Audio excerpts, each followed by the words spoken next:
Hello दोस्तों, स्वागत है आपका हमारे चैनल बेसिक मेडिकल लेक्चर में। आज की इस वीडियो में आसान शब्दों में फाइलेरिया को समझेंगे, जिसे हाथी पांव से भी जाना जाता है। जानेंगे फाइलेरिया होने के क्या क्या कारण होते हैं, होने के बाद इसका क्या इलाज है। ये सब चीजें आसान से आसान शब्दों में समझेंगे। एक तरह से ये वीडियो फाइलेरिया का छोटा नोट्स है। जो स्टूडेंट मेडिकल फील्ड से आते हैं, ये वीडियो उनके लिए काफी काम की है।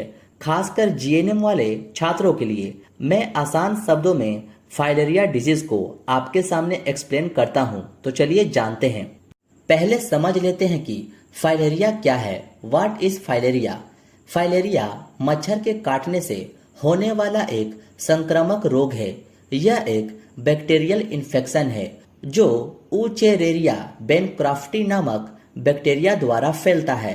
मेनली यह डिजीज टेस्टिस तथा लेग्स को अफेक्ट करता है। जैसा कि आप इस इमेज में देखकर इस बीमारी को समझ सकते हैं। यह शुरुआत में लेग्स तथा टेस्टिस में इन्फ्लामेशन यानी कि सूजन के साथ उत्पन्न होता है, जैसा कि आप इस इमेज में देख रहे हैं। और किसी भी व्यक्ति को संक्रमण के पश्चात बीमारी होने में 5 से 15 वर्ष लग सकते हैं। यानी कि दोस्तों, किसी भी व्यक्ति को अगर ये बीमारी होता है तो वो बीमारी तुरंत एक्सपोज नहीं होता, उसे एक्सपोज होने में काफी समय लग जाते हैं। 5 से 15 वर्ष लग जाते हैं वो बीमारी को हमारे सामने आने में। ये थी छोटी सी डेफिनेशन फाइलेरिया के बारे में। अब आप इसका स्क्रीनशॉट ले लो। देखिए दोस्तों, इस तरह का होता है ऊचेरेरिया बेनक्राफ्टी नामक बैक्टीरिया। पतले धागों के जैसा होता है। मेल बैक्टीरिया फीमेल बैक्टीरिया से साइज में छोटा होता है, ये आप याद रखना। अब जानते हैं फाइलेरिया होने के कारण को, काउज ऑफ फाइलेरिया। जैसा कि मैंने आपको बताया, यह डिजीज ऊचेरेरिया बेनक्राफ्टी के कारण ही उत्पन्न होता है। इसके अलावा इंजुरी तथा इन्वायरमेंटल फैक्टर जैसे तटीय प्रांतों में रहना तथा मौसम परिवर्तन भी इसके मुख्य कारण हो सकते हैं। तीसरा, क्वेलेक्स मॉस्किटो।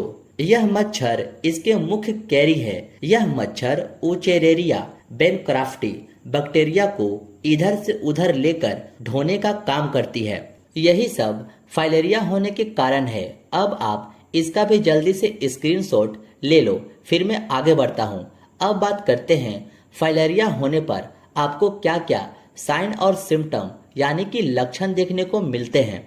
सबसे पहले पेशेंट को शिवरिंग के साथ फीवर आता है। फीवर के बाद सीवर पेन होना, स्किन में इन्फ्लामेशन हो जाता है। फीवर के बाद स्वेटिंग यानी कि पसीना होती है। टेस्टिस में स्वेलिंग आ जाती है तथा वेट बढ़ जाता है, जैसा कि आप इस इमेज में देख रहे हैं। लेग्स की स्किन में इन्फ्लामेशन हो जाता है तथा उसका कलर डार्क हो जाता है। पेशेंट के पैर एलिफेंट की तरह काफी मोटे और भारी हो जाते हैं, जैसा कि आप इस इमेज में देखकर इस बीमारी के कंडीशन को समझ सकते हैं। ये सब सिम्टम्स आपको फाइलेरिया के पेशेंट में देखने को मिलते हैं। और हाँ गाइज, ये बात याद रखना, ब्लड एग्जामिनेशन करने पर लिम्फोसाइट के साथ इसमें जॉन्डिस पाया जाता है और ब्लड में रात के समय ही फाइलेरियल बेनक्राफ्टी बैक्टीरिया पाए जाते हैं, इसलिए सैंपल रात में लेना चाहिए। ओके दोस्तों, इतना आप समझ गए होंगे। अब जल्दी से इसका भी स्क्रीनशॉट ले लो। अब इसमें यूज होने वाली मेडिसिन को जानने से पहले ये समझ लेते हैं कि पेशेंट को क्या इंस्ट्रक्शन यानी कि निर्देश देना होता है। पेशेंट को कंप्लीट बेड रेस्ट आवश्यक है। अफेक्टेड पार्ट पर हॉट एप्लीकेशन दी जानी चाहिए। नाक, कान और गला की सफाई पर विशेष ध्यान देना चाहिए।